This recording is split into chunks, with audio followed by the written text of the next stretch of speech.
2023년 2월 미국 텍사스주 달라스 북쪽에 있는 한 도시에서 16살 시에나본이라는 고등학생이 진통제 단 하나를 먹고 사망하는 사건이 있었습니다. 가족들이 받은 충격도 컸지만 문제는 비슷한 시기에 인근 지역에서 수십 명의 청소년들이 진통제를 먹고 사망하거나 복통, 구토를 호소하는 사례가 동시다발적으로 일어났다는 거였습니다. 알고 보니까 인근에 거주하는 마약상이 마약 성분인 펜타닐이 함유된 가짜 진통제 수백 개를 주변 중고등학교의 청소년들에게 대량 유통했기 때문이었습니다.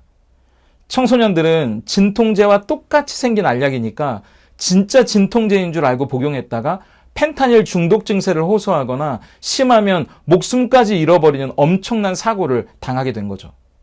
미국 마약 단속국 DEA는 홈페이지에 모든 부모가 이 알약에 대해 인지할 필요가 있다라는 표어를 게시하고 가짜 진통제의 모양과 그 대처 방안을 교육해 나가게 됩니다.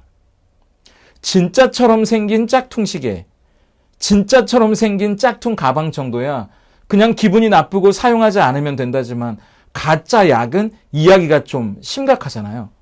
생명과 연관된 일이기 때문에 생각지도 못한 엄청난 사고가 생길 수 있기 때문입니다. 몸의 문제뿐이겠어요? 우리 영혼의 문제도 마찬가지 아닙니까?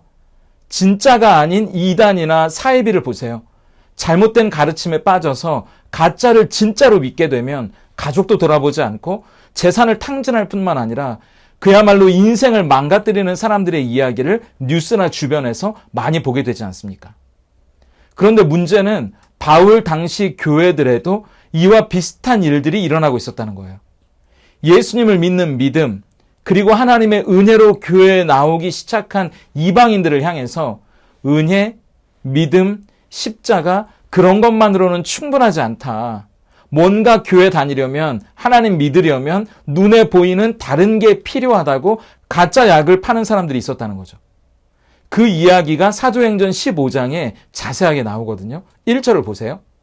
어떤 사람들이 유대로부터 내려와서 형제들을 가르치되 너희가 모세의 법대로 할례를 받지 아니하면 능히 구원을 받지 못하리라 하니.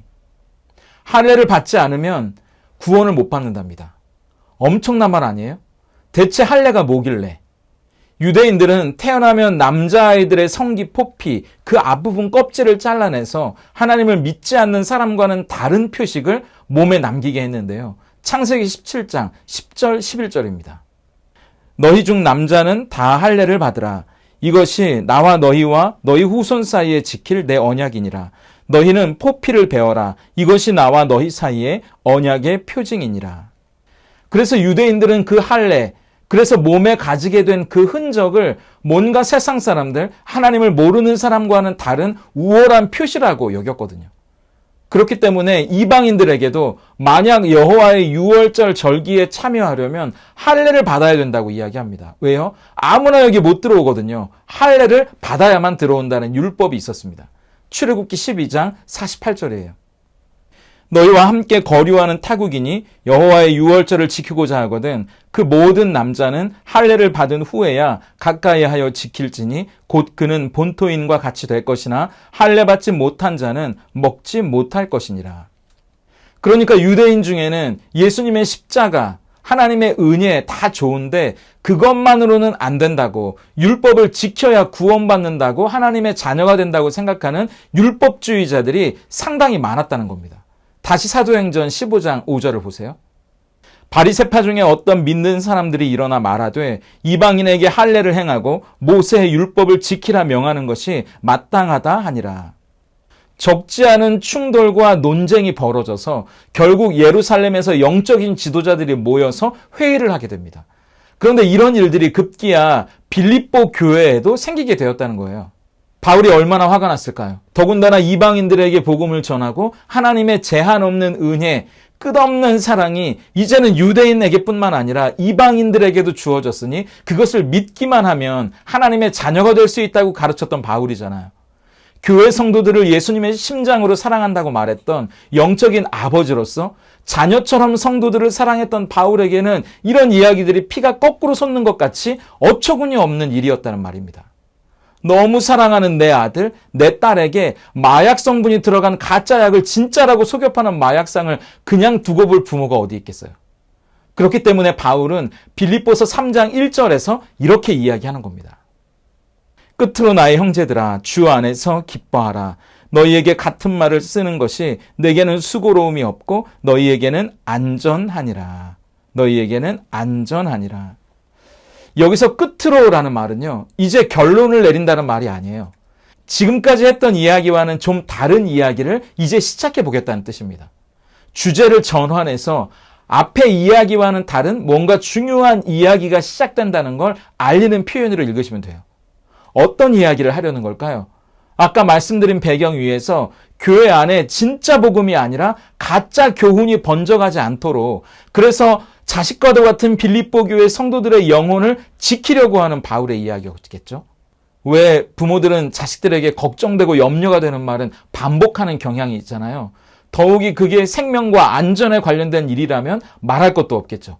바울이 원하는 건 예수를 믿는다면, 교회의 성도라면 주님 안에서 기쁨을 누리고 생명력 있는 신앙생활을 해야 한다는 거 아닙니까? 지금 바울도 감옥 안에 있지만 그 기쁨을 누리고 있잖아요. 그런데 그 기쁨을 누리지 못하게 만드는, 그 기쁨을 빼앗아가는 어떤 사람들, 잘못된 가르침 앞에서 단호하게 뭔가를 가르치려고 하는 거죠. 그래서 바울도 같은 말을 반복하는 것이 나에게는 번거로운 게 아니라 오히려 너희에게 안전하다고 말하는 겁니다. 바울이 걱정되고 중요하다고 여기는 이야기였기 때문에 아마 반복해서 빌립보 교회 성도들에게 이야기했던 내용이었나 봐요. 그리고 그 이야기를 통해서 다시 한번 빌립보 성도들을 위험에서 지키고 안전하게 하려는 마음이 컸기 때문에 반복했던 거겠죠. 그게 뭡니까? 뭐가 잘못된 건지 살피는 것에서부터 시작하라는 말입니다. 2절이에요. 개들을 삼가고 행악하는 자들을 삼가고 몸을 상해하는 일을 삼가라. 지피지기면 백정백승이라고 하잖아요. 적을 알고 나를 알아야 싸움에서 이길 수 있습니다. 옳은 것을 붙잡기 위해서 먼저 무엇이 옳지 않은 것인지 신앙 안에서 분별할 수 있는 지혜가 필요해요. 그래서 바울은 여기서 삼가고 삼가고 삼가라고 3번씩이나 반복하는데요. 여기서 삼간다는 말은 단순히 뭔가를 조심하라고 무조건 그걸 피하라는 의미를 넘어서는 개념입니다. 그게 뭔지 모르고 조심만 하고 무작정 피하기만 하면, 만약 그 위험한 게 모습만 다르게 하고 다가오거나 속이려고 들면 우린 당할 수밖에 없기 때문이죠. 그래서 삼가라, 조심하라는 말은 잘 주의하고 그게 뭐가 잘못됐는지 관찰해서 거기에서 다시는 당하지 않도록 교훈을 찾으라는 뜻을 가집니다. 그러니까 개들이 누구인지, 행악하는 자들이 누구인지, 몸을 다치게만 하는 사람들이 누구인지, 바울이 왜 조심하라고 하는지 그 이유를 잘 생각해보고 그들을 잘 관찰해서 뭐가 잘못됐는지, 그래서 그들이 조금 모습을 다르게 다가온다고 해도 넘어가지 않도록 교훈을 얻으라는 말입니다. 누구를 조심하고 잘 살피라는 말인가요? 여기서 말하는 개들, 행악하는 자들, 몸을 상해하는 일은 사실 하나를 가리키는 말인데요. 아까 우리가 살펴봤던 유대인 율법주의자들을 가리키는 말입니다. 개는요, 우리가 생각하는 것처럼 부정적인 뉘앙스가 맞아요. 논리적으로 자기 생각을 편지에 써가는 바울이 얼마나 화가 났던지 그 적대감을 개라는 단어에 담고 있지 않습니까? 사실 그런데 이 단어는요, 유대인들이 이방인들을 경멸하고 낮춰 부르는 말이기도 했어요. 마태복음 15장 26절 27절을 보세요. 대답하여 이르시되 자녀의 떡을 취하여 개들에게 던짐이 마땅하지 아니하니라. 여자가 이르되 주여 올소이다마는 개들도 제 주인의 상에서 떨어지는 부스러기를 먹나이다 하니. 예수님이 이방인 여인을 만났을 때 그 당시 문화권에서 이방인을 부르는 말을 일부러 사용하세요. 그래서 그 여인의 간절함을 끌어내고 그 믿음을 확인시켜 주시는 장면인데요. 그러니까 그 당시 유대인들은 이방인들을 개라고 부르면서 너희 이방인들은 집도 없고 주인도 없이 때로 지어다니면서 거리를 쏘다니고 으르렁거리고 사람들에게 달려드는 개들이라고 업신여겼거든요. 어떻게 보면 유대인들은 이방인들을 근본 없는 놈들이라고 불렀는지도 모르겠습니다. 그런데 바울은 오히려 이방인들이 아니라 바로 너희들 유대인 율법주의자들이 근본 없는 놈들이다. 진짜 하나님의 은혜를 모르고 복음을 왜곡하는 너희들이 근본을 모르는 개라고 세게 표현하는 거예요. 행악하는 자는 어떻습니까? 유대인 중에서도 율법을 잘 지키는 사람들은 얼마나 자기들이 대단하다고 느꼈겠어요? 600개가 넘는 규칙들을 정해놓고 그 규칙을 지킨다는 건 사실 쉬운 일이 아니죠. 그래서 어떤 의미로 대단하다고 말하는지는 알겠어요. 그래서 유대인 율법자들은 스스로 하나님께 칭찬받을 만한 일을 하고 있다고 여겼거든요. 자기들은 착한 일, 선한 일을 하는 사람이라고 생각했다는 거예요. 그리고 바울은 우리가 무엇을 해서가 아니라 하나님의 은혜, 십자가를 믿으면 구원받는다고 말하는데 아니다. 뭔가를 해야지. 어떻게 믿는다고만 구원을 받을 수 있냐. 이런 착한 일도 하고 저런 율법도 지켜야 된다고 말했던 사람들이었어요. 그런데 그 사람들을 향해서 바울은 이렇게 말하는 거죠. 아니다. 너희는 착한 일을 하는 사람이 아니라 오히려 악한 일을 하는 사람들이다. 너희가 뭔가를 해야 한다고 말하는 그 일이 하나님이 보시기에는 착한 일이 아니라 악한 일이다. 너희는 거짓된 가르침을 전하는 사람들이다. 그래서 그 사람들은 결국 자기 몸만 상처내는 사람들이라는 겁니다. 바울은 지금 너희가 자랑스러워하는 그 몸의 표시, 뭔가 해내고 있다고 생각하는, 대단하다고 생각하는 그 뭔가가 사실은 아무데도 쓸데없는 껍데기에 불과하다고 말하는 거예요. 왜냐하면 할례는 우리가 창세기 말씀을 봤던 것처럼 하나님이 이스라엘 백성과 언약을 맺었다는 표징이거든요. 그러니까 그 자체가 언약도 아니고 언약의 내용도 아니에요. 언약의 결과일 뿐입니다. 오늘이 마침 저희 결혼기념일이거든요. 결혼한 지 어느새 17년이 됐더라고요. 그런데 아내와 나눠 낀 이 결혼 반지가 아무리 소중하다고 해도 제 아내보다 소중하진 않잖아요. 아내와의 사이는 별로 좋지 않으면서 사람들 앞에서 쇼윈도우 부부처럼 행복한 척 흉내만 내면서 대화도 없는 관계라고 생각해 보세요. 아내가 힘든 게 뭔지 어떤 걸 고민하는지 관심도 없고 일방적으로 저를 위해 희생해 주기를 바라면서 나는 손가락에 결혼 반지를 잘 끼고 다니니까 어디 가서 총각행세하지 않는 좋은 남편이야. 나는 참 괜찮은 남편이야. 이렇게 생각하고 있다면 여러분들은 그 사람을 보면서 뭐라고 생각하시겠어요? 제가 자기 전에 반지를 잘 빼놓고 애지중지하면서 그 반지를 깨끗이 닦아서 광을 내는 데만 관심이 있다면 그 관심을 아내에게 쓰라고 하지 않겠습니까? 반지는 사랑이 아니니까요. 반지는 아내와 저의 언약의 내용이 아니에요. 그걸 나타내는 증표로 결혼식 때 서로 나눠 낀 것뿐이죠. 마찬가지입니다. 할례는 그 자체가 언약이 아니에요. 그 자체가 거룩이 아니라는 말입니다. 그 할례가 담고 있는 내용이 사라져버리면 그야말로 빈 껍데기에 불과한 거죠. 그래서 메시지 성경에서는요, 이 구절을 이렇게 재미있게 번역했더라고요. 그들이 관심 갖는 것은 온통 겉모습뿐입니다. 나는 그들을 수술하기 좋아하는 할례주의자라고 부릅니다. 할례가 하나님과 이스라엘이 맺고 있는 특별한 관계, 사랑과 언약이 사라지고 껍데기만 남으면요, 그건 그냥 몸을 자르는 외과 수술에 불과하다는 거예요. 중요한 건 하나님과 우리 사이의 관계가 어떤 관계냐지 그걸 나타내는 표지가 뭐냐가 아닙니다. 아내와 제가 사랑해서 결혼했다는 표징이 반지면 어떻고 목걸이면 어떻고 심지어 아무것도 없으면 어때요? 서로 간에 그런 게 없이도 충분할 만한 신뢰가 있다면 마음만으로도 중요한 거죠. 하나님과 우리 사이의 관계가 뭡니까? 사도행전 13장 38절 39절 세 번역이에요. 그러므로 동포 여러분, 바로 이 예수로 말미암아 여러분에게 죄 용서가 선포된다는 것을 알아야 합니다. 여러분이 모세의 율법으로는 의롭게 될 수 없던 그 모든 일에서 풀려납니다. 믿는 사람은 누구나 다 예수 안에서 의롭게 됩니다. 존 파이퍼의 칭의 논쟁이라는 책에서 이 구절을 이렇게 설명하는데 한번 들어보세요. 칭의는 용서 그 이상이다. 용서와 자비는 감형을 선고할 수 있지만 재판장이 피고인에게 은총을 베풀어 준다는 것을 의미하지는 않습니다. 예수님을 믿는 유죄 선고받은 죄인들이 법정에서 재판을 받을 때 하나님은 그들을 의롭다고 선언하십니다. 무죄라고 선언하십니다. 우리가 예수님을 믿는다고 고백하면요, 우리의 죄를 용서받을 뿐만 아니라 우리의 신분이 바뀐답니다. 전혀 의롭지 않고 죄인일 뿐이었던 우리, 그래서 하나님과 어떤 관계도 맺을 수 없던 우리를 의롭다고 칭해 주셔서 하나님과 화목하고 사랑할 수 있는 새로운 관계가 시작됐다는 거잖아요.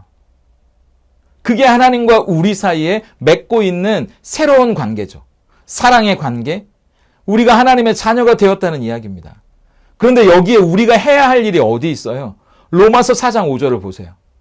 이를 아니할지라도 경건하지 아니한 자를 의롭다 하시는 이를 믿는 자에게는 그의 믿음을 의로 여기시나니. 하나님은 경건하지 않은 자를 의롭다고 말씀해 주시는 분이거든요. 우리의 믿음을 의로 여겨주시기 때문이에요. 오직 그분의 은혜 때문에 그저 우리가 믿는다고 고백하면 그걸 의로 여겨주셔서 우리를 의롭다고 말씀해 주시는 것, 그겁니다. 우리가 착한 일을 하건, 우리가 어떤 종교적인 열심을 내건, 우리가 얼마만큼 양심적이고 도덕적인 사람이 되건 그게 들어갈 틈이 없는 거예요. 그건 나중 이야기입니다. 이걸 받아들여야 함정에 빠지지 않을 수 있어요. 이걸 확실하게 우리 마음에 가지고 있어야 하나님께만 감사할 수 있거든요. 그 은혜가 얼마나 위대하고 나는 얼마나 내 생각보다 대단하지 않은 사람인가. 나는 보잘것없는 사람이구나. 겸손해질 수 있거든요. 엉뚱한 사람들이 우리를 유혹하고 흔들어도 거기에 넘어가지 않을 수 있습니다. 어디에서 길이 갈라지는지를 알아야 우리가 되돌아가서 거기부터 시작할 수 있거든요.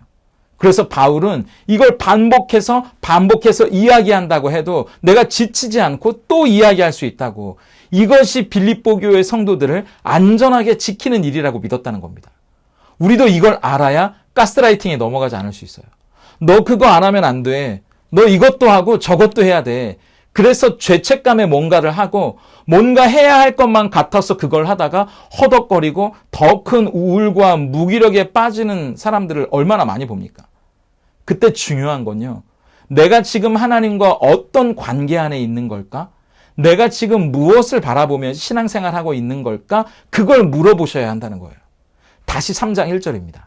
끝으로 나의 형제들아, 주 안에서 기뻐하라. 너희에게 같은 말을 쓰는 것이 내게는 수고로움이 없고 너희에게는 안전하니라. 끝으로 나의 형제들아, 주 안에서 기뻐하라. 바울이 말하고 있는 대로 지금 여러분 안에 기쁨이 있으세요? 세상이 주는 것 말고 주님으로 인해 누리는 기쁨이 있는가 말입니다. 그게 없으면 아무것도 하지 말라는 게 아니에요. 무엇을 하더라도 그럼 그 기쁨을 위해서 해보시라는 말입니다. 내가 어떤 기쁨도 누리지 못하는데 이걸 통해서 그 기쁨을 회복할 수 있을까? 힘들어도 귀찮아도 어려워도 이 일을 통해 주님과의 관계, 그 기쁨을 다시 얻을 수 있게 해달라고 기도해야겠다. 그런 마음을 가지고 그 일을 해야 한다는 겁니다. 그런 마음을 가진 사람들이 누구냐? 바울은 바로 그런 사람들이야말로 진짜 할례파, 진짜 그리스도인이라고 말해요. 3절입니다. 하나님의 성령으로 봉사하며 그리스도 예수로 자랑하고 육체를 신뢰하지 아니하는 우리가 곧 할례파라. 우리야말로 진짜 할례자라는 겁니다. 너희는 그냥 아무 의미 없이 몸만 상처내는 가짜 짝퉁이고 우리가 진짜 할례를 하는 사람들이라는 거죠. 우리가 진짜 기쁨을 아는 그리스도인이라는 겁니다. 그런데 실제로는 할례를 안 받았잖아요. 그런데 보세요. 로마서 2장 29절 세번역입니다. 오히려 속사람으로 유대사람이니가 유대사람이며 율법의 조문을 따라서 받는 할례가 아니라 성령으로 마음에 받는 할례가 참 할례입니다. 이런 사람은 사람에게서가 아니라 하나님에게서 칭찬을 받습니다. 이방인들이니까 몸에 할례가 없어도 우리는 예수 그리스도의 복음을 믿기 때문에 마음의 변화를 받은, 마음의 할례를 받은 사람들이라는 거예요. 하나님과 새로운 관계가 시작된 사람들. 중요한 건 마음의 할례지 몸에 내는 상처가 아니라는 말입니다. 그렇게 마음의 변화를 받아 하나님이 주시는 기쁨으로 살아가는 진짜 신앙인들이 어떤 사람들이냐? 성령으로 예배하는 사람들이랍니다. 3절 세번역으로 다시 읽어보죠. 하나님의 영으로 예배하며 그리스도 예수 안에서 자랑하며 육신을 의지하지 않는 우리들이야말로 참으로 할례 받은 사람입니다. 개역개정에는 이 말씀을 하나님의 성령으로 봉사한다고 되어 있는데 세번역에는 예배한다고 되어 있죠. 실제로 봉사한다는 말은 제단에서 하나님 앞에 제사 드리는 일을 섬긴다, 예배한다는 뜻이거든요. 그러니까 성령으로 예배하는 사람들이라는 겁니다. 그럼 성령으로 예배한다는 말이 뭘까요? 찬양을 뜨겁게 부르고 무슨 무아지경에 빠져서 기도를 토해내고 뭔가 몽롱하게 감정적으로 체험이 있어야 그게 성령으로 예배하는 걸까요? 성령 충만하다는 의미를 에베소서 5장 17, 18절은 이렇게 이야기합니다. 그러므로 어리석은 자가 되지 말고 오직 주의 뜻이 무엇인가 이해하라. 술 취하지 말라. 이는 방탕한 것이니 오직 성령으로 충만함을 받으라. 성령 충만하다는 건 하나님의 뜻이 무엇인지 이해하는 거랍니다. 성령 충만이 뭡니까? 정신 똑바로 차리라는 거예요. 눈 똑바로 뜨고 정신 똑바로 차리고 하나님이 지금 나에게, 우리 교회에게 뭘 원하는지 아는 게 성령 충만한 겁니다. 그래서 성령으로 예배한다는 말은요, 우리가 정신을 똑바로 차리고 지금 우리가 무엇 때문에 예배드리고 있는지부터 아는 거예요. 팀 켈러 목사님의 하나님을 말하다라는 책에 보면 이런 문장이 나옵니다. 종교의 구동 원리는 나는 순종한다. 그러니 하나님은 나를 받아주신다는 개념이다. 반면 복음의 구동 원리는 그리스도가 하신 일을 통해 하나님은 나를 용납해 주신다는 것이다. 종교는 내가 뭔가를 열심히 해야 하나님이 그걸 보시고 나를 받아주신다는 건데요. 진짜 복음은 내가 아니라 그리스도 예수님이 무엇인가 날 위해 하셨기 때문에 나를 받아주신다는 거예요. 이유는 예수님께 있다는 거죠. 우리가 예배하는 것도 같은 원리 아닙니까? 우리가 치성을 드리듯이 예배를 드리면 뭔가 하나님께 복을 받는다거나 벌을 받지 않기 위해서가 아니고요. 예수님이 이 땅에 오셔서 우리를 위해 십자가를 지사 하나님께로 나아갈 길을 열어주셨기 때문에 우리는 믿음으로 나아가는 거잖아요. 내 힘으로, 내 의지로 드릴 수 있는 게 예배가 아니거든요. 말씀을 보세요. 그러므로 형제들아, 우리가 예수의 피를 힘입어 성소에 들어갈 담력을 얻었나니 그 길은 우리를 위하여 휘장 가운데로 열어놓으신 새로운 살 길이요 휘장은 곧 그의 육체니라. 예수님이 십자가의 죽으심으로 휘장이 찢겼고 우리에게 새로운 길이 열렸다. 그래서 예배는 특권이죠. 하나님을 만나는 시간인데 그분을 만날 수 있는 건 예수님이 십자가에서 자기의 몸으로 하나님과 우리 사이에 가로막혀 있던 휘장을 찢으셨기 때문이다. 그래서 예수님이 열어놓으신 새로운 길을 걸어가는 사람들, 하나님 앞에 예배할 수 있는 사람들은, 하나님을 만날 수 있는 사람들은 예수님을 믿음으로 하나님의 자녀가 된 사람만 가능한 일이거든요. 여러분, 예배를 참여하는 건 누구나 가능하죠. 그리고 우리는 불신자들이 예배에 참여하도록 초청해야 하는 게 맞아요. 하지만 영과 진리로 예배를 드릴 수 있는 사람은 그 안에 성령이 계셔서 이 예배가 누구 때문에 가능한 것인지 아는 사람이고요. 그렇기 때문에 이 예배 가운데 높임을 받으셔야 할 분이 누구인지도 아는 사람이에요. 요한복음 15장 26절을 보세요. 내가 아버지께로부터 너희에게 보낼 보혜사 곧 아버지께로부터 나오는 진리의 성령이 오실 때에 그가 나를 증언하실 것이요. 성령은 우리에게 예수님이 어떤 분인지 가르쳐 주시는 분입니다. 그래서 그분을 우리는 진리의 영, 예수의 영이라고 부르죠. 그렇기 때문에 우리의 예배 가운데 선포되는 말씀 가운데 우리가 누구를 높여야 할지, 우리가 누구를 바라봐야 할지 우리에게 가르쳐 주시는 분이 성령님이라는 거예요. 우리의 눈을 여시고 우리의 지성을 여시고 우리의 마음을 여시는 분이 성령님이시기 때문입니다.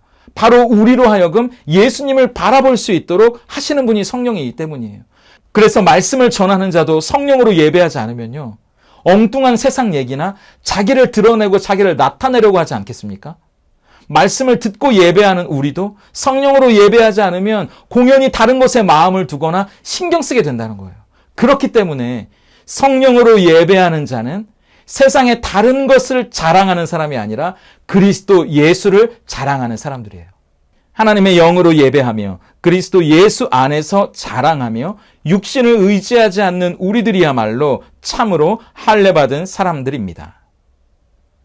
여기서 자랑한다는 말은요, 뭔가를 뻐기고 자랑한다는 의미가 아니고요, 내가 무엇 앞에서도 주눅들지 않고 어떤 상황 속에서도 당당할 수 있는 자신감과 확신의 근거가 된다는 말입니다. 아내가 예전에 저한테 그런 얘기를 한 적이 있거든요. 당신은 참 근자감이 큰 것 같아. 그때 저는 이 근자감이라는 단어가 뭔지 몰라서 그게 뭐야? 물어봤거든요. 그러니까 아내가 그러더라고요. 근거를 알 수 없는 자신감이 근자감이야. 그래서 제가 그랬죠. 근거를 알 수 없는 자신감이 아니라 근거를 알 수 있는 자신감이야. 그 근거가 여러분 뭐겠습니까? 예수님이죠. 저는 가난에 참 열등감이 있었거든요. 물론 저희 집보다 더 어려운 형편에 있는 친구들도 많았는데 괜히 제가 철없는 마음에 넉넉하지 못한 집안 형편, 하고 싶은 걸 마음껏 하지 못하는 집안 사정이 늘 답답하게 느껴지고 괜히 원망도 되고 그랬나 봐요. 그래서 나이키 신고 다니는 친구 앞에서 나이스 짝퉁 신발을 신고 있는 제가 창피해서 괜히 주눅이 들고 그 친구 옆에 가까이 가지 못하는 겁니다. 그런데 여러분, 내 자신감의 근거가 겨우 메이커 신발, 메이커 가방에 있다면 그걸 잃어버린다거나 그걸 사지 못하게 되면 우리는 얼마나 볼품없는 사람이 돼버리겠어요. 내 자신감의 근거가 외모라면 그 외모가 사라질 때쯤, 살이 찌고 피부가 축축 처지는 나이가 될 때쯤 되면 우리가 얼마나 초라하게 느껴지겠냐고요. 예전에 어떤 집사님이 성경 공부 시간에 그런 이야기를 하시는 게 기억이 나요. 목사님, 저는 나이 50, 60이 됐는데도요. 아직도 학벌 자랑하는 사람을 보면요. 오죽 자랑할 게 없으면 수십 년 전 한때 공부 잘한 걸 아직도 자랑하고 있나. 그렇게 자랑할 게 없나? 더군다나 성도님이 그러시면 저분은 지금 예수님과 어떤 관계에 있길래 저런 걸 자랑하는 걸까? 그런 생각이 들어요. 전 그분 이야기가 참 맞다고 생각합니다. 예레미야 9장 23절, 24절에도 하나님은 이렇게 말씀하시거든요. 여호와께서 이와 같이 말씀하시되 지혜로운 자는 그의 지혜를 자랑하지 말라. 용사는 그의 용맹을 자랑하지 말라. 부자는 그의 부함을 자랑하지 말라. 자랑하는 자는 이것으로 자랑할지니 곧 명철하여 나를 아는 것과 나 여호와는 사랑과 정의와 공의를 땅에 행하는 자인 줄 깨닫는 것이라. 나는 이 일을 기뻐하노라. 여호와의 말씀이니라. 지혜도 헛되고 용맹도 헛되고 재산도 헛돼요. 거기엔 유통기한이 있거든요. 시간이 지나면 다 부질없고요. 하나님이 하고 한번 부시면 새벽 안개같이 사라져버릴 것들이잖아요. 하지만 하나님은 유통기한이 없습니다, 여러분. 그분은 영원하시거든요. 자랑할 거면 그러니까 차라리 그분이 여러분을 위해 행하신 일을 자랑하라고 말씀하세요. 그게 뭐예요? 하나님의 아들 예수님이 친히 인간의 몸으로 이 땅에 오셔서 우리를 위해 죽으시고 다시 살아나셔서 우리를 하나님의 자녀가 되게 하신 일, 이런 일을 행하실 분이 어딨냐. 하나님은 얼마나 나를 사랑하시는지 나를 위해 이런 일까지 행하신 분이다. 그것만큼 이해할 수 없고 엄청난 일이 어디 있겠어요? 우리의 자신감은 거기에서부터 나오는 거라고 말하는 거죠. 지난주에 성도님 한 분이 마음이 힘드셨는지 저에게 3가지 신앙의 질문을 카톡으로 물어오셨더라고요. 목사님, 급한 건 아니니까 나중에 시간 될 때 저에게 답을 주세요. 한 가지는 개인적인 일이라 제가 공개하기가 조금 조심스럽고 3가지 중에 2번은 이거였어요. 목사님, 예수님은 지구에 저 하나밖에 없었다고 해도 이 땅에 십자가를 지러 오셨을까요? 3번은요. 제가 태어나기 전부터 하나님은 제 인생을 계획하고 계셨을까요? 이런 질문들을 하는 그분의 마음이 느껴지시잖아요. 제가 질문에 대한 답을 문서로 먼저 보내드리고 전화를 드려서 통화하는데 그랬거든요. 네, 예수님은 성도님이 제가 이 땅에 살고 있는 단 한 명의 사람이었다고 해도 이 땅에 십자가를 지러 오셨을 거예요. 네, 하나님은 이 땅이 만들어지기 전부터 어머니 뱃속에 있기 전부터 성도님을 향한 아름다운 계획을 가지고 계셨어요. 다 공개할 수는 없지만 성경 말씀과 함께 그 성도님의 구체적인 삶의 정황들에 대해 이야기를 나누는데 제가 부족해서 시원하게 해드리지는 못했겠지만 전화 끊기 전에 마음의 힘을 얻었다고, 좀 힘이 난다고 그렇게 말씀해 주시는 이야기가 저에게도 참 감사하더라고요. 여러분, 맞아요. 세상 앞에서 우울해지고 무기력해지고 낙심이 찾아올 때 우리 마음에 힘을 얻을 수 있는 건 내 안에 없어요. 여러분 안에 그 무엇으로 힘을 얻을 수 있으시겠어요? 하나님이 여러분을 위해 무엇을 하셨는지 그걸 바라보셔야 힘이 나세요. 그것을 알게 해주는 게 예배잖아요. 우리가 누구길래 하나님 앞에 나아갈 수 있는지, 그리고 예배를 통해 우리는 하나님을 만나게 되죠. 그리고 예수님이 어떤 분인지, 그분이 우리를 얼마나 사랑하시는지 알게 되는 거예요. 그렇기 때문에 성령으로 예배하는 바로 그 사람이 그리스도 안에서 자신감을 얻고요. 세상을 이길 수 있는 힘을 예배 가운데 얻게 되는 거죠. 그렇기 때문에 진짜 신앙인은 내 힘과 내 열심이 아니라 하나님의 은혜를 붙잡게 돼요. 다시 3절이에요. 하나님의 영으로 예배하며 그리스도 예수 안에서 자랑하며 육신을 의지하지 않는 우리들이야말로 참으로 할례받은 사람입니다. 여기서 진짜 신앙인이 의지하지 않는다는 육신은요, 우리 육체, 이 몸을 말하는 게 아니고요. 하나님을 의지하지 않고 내 능력으로, 내 의지로, 내 방법으로, 내 지혜로 살아가려고 하는 모든 시도들을 말합니다. 하나님 없이 살 수 있다는 그 교만을 말하는 거예요. 어떤 사람에게는 외모일 수도 있겠죠. 어떤 사람에게는 돈일 수도 있겠죠. 어떤 사람에게는 오늘 우리가 살펴본 것처럼 종교적 열심이 될 수도 있습니다. 그런데 아무리 그걸 가지려고 노력해도, 아니 그걸 가진다고 해도 뭔가 대단한 사람이 될 수 없다는 거예요. 결국 피곤할 뿐입니다. 여러분을 더 자책하게 만들 거예요. 여러분을 더 지치게 만들고 낙심하게 만들 뿐이에요. 처음부터 그런 걸로 우리는 만족할 수 없고 하나님의 사랑을 받을 수가 없는 존재로 지어졌거든요. 애초부터 그렇게 설정된 게임이 아니라고요. 하나님의 말씀을 보세요. 귀인들을 의지하지 말며 도울 힘이 없는 인생도 의지하지 말지니 야곱의 하나님을 자기의 도움으로 삼으며 여호와 자기 하나님에게 자기의 소망을 두는 자는 복이 있도다. 우리는 우리 믿음을 보시고 우리를 의롭다고 여겨주시는 그분의 은혜, 그분의 사랑, 그분의 도움으로만 살아갈 수 있는 사람들이에요. 교회 디자인으로 유명한 윤선 디자인의 정윤선 대표의 간증을 보게 됐는데요. 그분이 참 힘들게 사셨더라고요. 불우한 이혼 가정에서 자라서 새어머니의 학대를 받으며 자랐고 그게 초등학교 2학년 때 교회에 나가게 된 계기가 되었다고 하더라고요. 집에서 도와주지 않으니까 어려서부터 이것저것 아르바이트를 하면서 정말 열심히 살았더라고요. 그러다가 지금 남편을 만나서 결혼했는데 행복도 잠시, 이 아이가 6개월 됐을 때 남편이 뇌종양 판정을 받게 됩니다.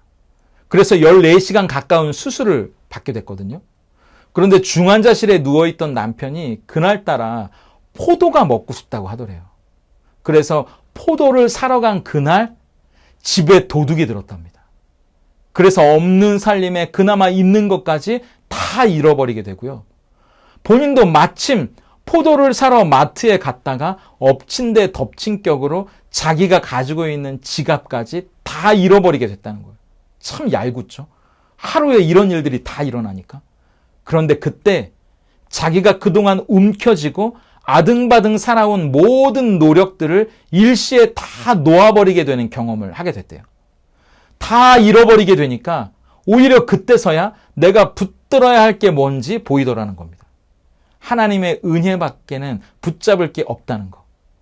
그런데 그 은혜야말로 가장 강력하고 든든한 내 삶의 이유가 된다는 걸 고백하면서 힘이 나더라는 겁니다. 알고 보니까 정윤선 씨가 원래 CCM 가수였더라고요. 그러면서 발표하게 된 찬양이 그분의 그 간증이 오롯이 녹아들어 있는 가사더라고요. 하나님은 늘 옳습니다. 이러하든 저러하든 아니라고 여겨도 하나님은 옳습니다. 내 마음속에 새겨진 변함없는 그 진리, 하나님은 언제나 어디서나 옳습니다. 그리하지 않아도 그러하지 않아도 하나님이 하신다면 그 길만을 따르리라. 내 마음속에 새겨진 변함없는 그 진리, 하나님은 언제나 어디서나 옳습니다. 그리하지 않아도 하나님은 늘 옳습니다. 그분의 삶의 간증을 알고 이 가사를 보니까 더 감동이 되더라고요. 우리 신앙과 삶의 근거는 나의 열심과 노력, 우리의 어떤 행위에 있지 않아요. 그걸 붙잡으면 우리는 기뻐할 수 없습니다. 바울은 말하죠. 끝으로 나의 형제들아, 주 안에서 기뻐하라. 너희에게 같은 말을 쓰는 것이 내게는 수고로움이 없고 너희에게는 오히려 안전하니라. 주 안에서 기뻐하고 기뻐하랍니다. 그런데 여러분, 세상 안에서는 우리가 기뻐할 수 없어요.